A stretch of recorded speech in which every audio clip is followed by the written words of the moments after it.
जंग के दौरान एक वाज़ेह फ़र्क नज़र आया पाकिस्तान के मीडिया में और भारत के मीडिया में.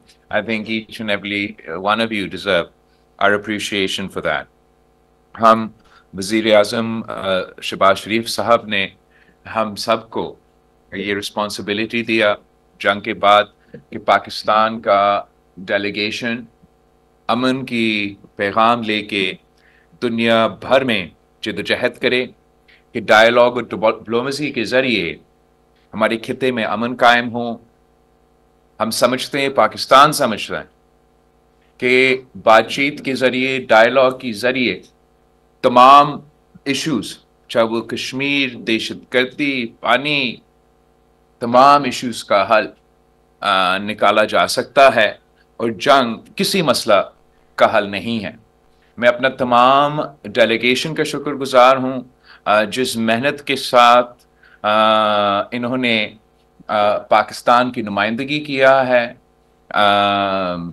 यूनाइटेड नेशंस में, डीसी में और अब यहाँ यूनाइटेड किंगडम में. इंशाल्लाह आज हम ब्रसल्स जाएंगे और ये पैगाम यूरोपियन यूनियन को पहुँचाएंगे. साथ साथ मैं ज़रूर जिक्र करना चाहूँगा कि सीज़ फायर का तो मरहला गुजर किया और हमने सीज़ फायर कायम किया.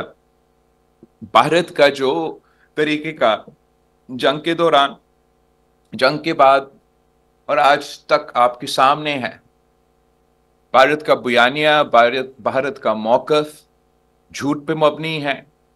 उनका जंग झूठ पे मबनी था और उनका पोस्ट जंग का जो बयानिया है वो भी झूठ पे मबनी है.